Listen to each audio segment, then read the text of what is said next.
So let's have a lesson on this Andantino. This is number 4 from Carcassi's Op.11. And if you already have the sheet music, just follow along with the lesson for free as usual. All the lessons are free on the channel. But if you do need the edition, I have one which you can check out at my sheet music store. So Op.11 is a really great collection, intermediate level works, a good solid length to most of them, 2 or 3 pages, and but nothing insurmountable in terms of technique.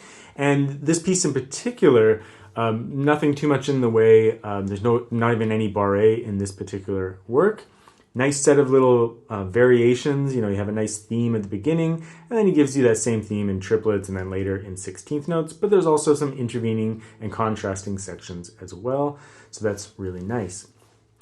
I don't have too much to say about this piece. A lot of classical era texture going on. This kind of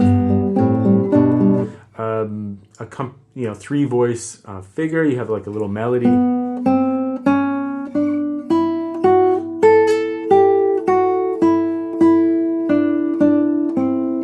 Lots of suspensions everywhere. The suspensions and accents, you want to also have these accents and non-chord tones accented quite a bit. Here, relax. Here, relax. Here, relax. Here, relax. So if you don't know the theory behind it, that's okay. But you can hear that there's a little bit of like tension on the beat, but it always resolves just a beat later. So feel free to bring that out and explore that idea quite a bit. Play that melody on its own and shape it really nice. All the phrasing is very symmetrical and very nice in this piece. So practice that melody. And then there's a separate bass line.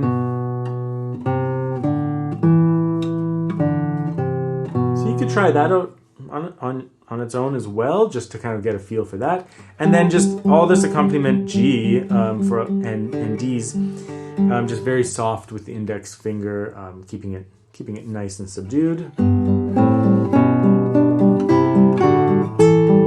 know, and then you're just bringing out that melody as nice as you can. So I'll just do a little walkthrough and just point out a couple of things, but I hope you enjoy the piece. So ease into it, and always accent resolve, accent resolve, accent resolve. Even when he doesn't mark it. And just remember that the phrase starts on the 3rd beat of the bar. So when you get to bar 5, it starts again in the middle of the bar.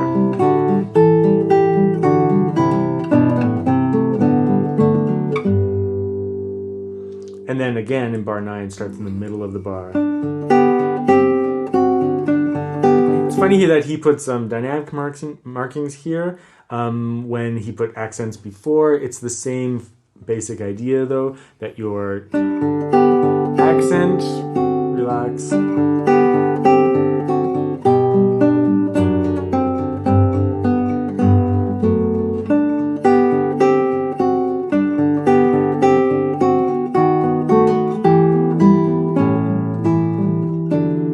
lot of this figure, this D shape, F sharp, A, D. So just make sure you can practice that chord on its own a little bit. Lots of students have trouble with this 4-3-2 style chord. It's so necessary though, because you're playing this before with the 1st finger, and then you're just throwing that in. But just lay it out one at a time. And then start taking your fingers off and just bouncing them on that chord to get your hand used to that shape and get the muscle memory used to having the fingers in that shape. So like lay it out carefully if you can't do it nicely, and then start playing around with the shape so that you can get it when you're playing.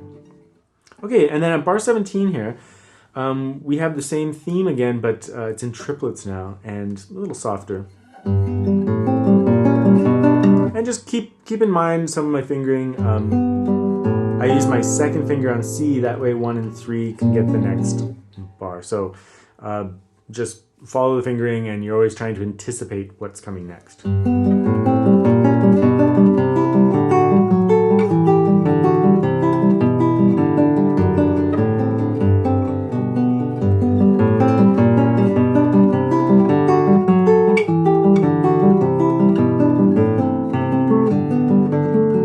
that shape again.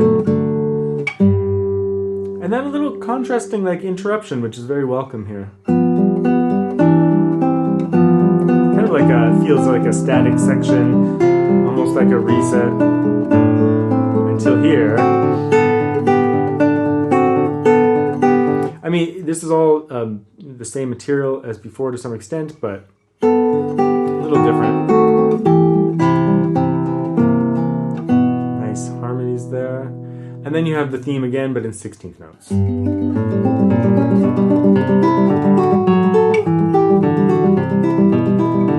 You might find the chords weird here. But just make sure on 37, he has that fortissimo there, that you resolve it on the second beat, because otherwise it sounds a little funny. And then in the middle of 37, you start the phrase again.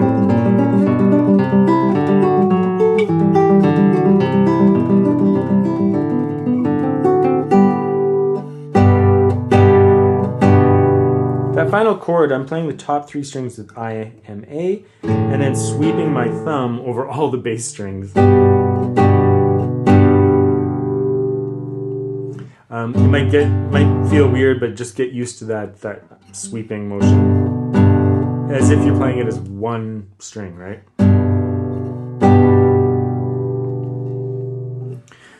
In terms of right hand fingering, not much to say. Most of the time it's like M and A on the melody, and the I finger is just playing this accompaniment nice and soft. You know, and then often I'll use the A finger on the high E string.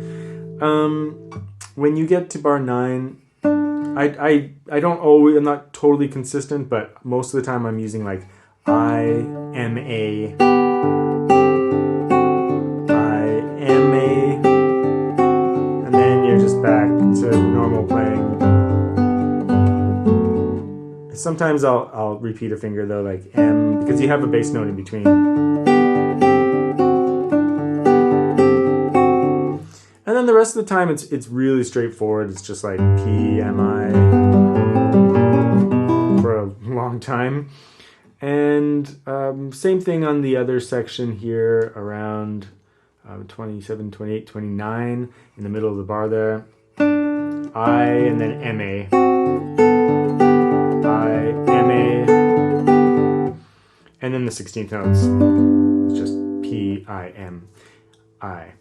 So of all the pieces so far, this is probably the most straightforward piece, but at the same time, there's a lot of opportunity to be virtuosic and to show off your arpeggio skills and also your musical skills at bringing out the melody, which is really important. But essentially, if your scales and arpeggios are in order, this one should be pretty straightforward. A couple of left-hand like alignment things, so make sure your hand is just nicely aligned so you can get all these D chords, and then I think you're set. So another nice one from Opus 11. There's 10 pieces there, and I'll continue to do videos for all of them.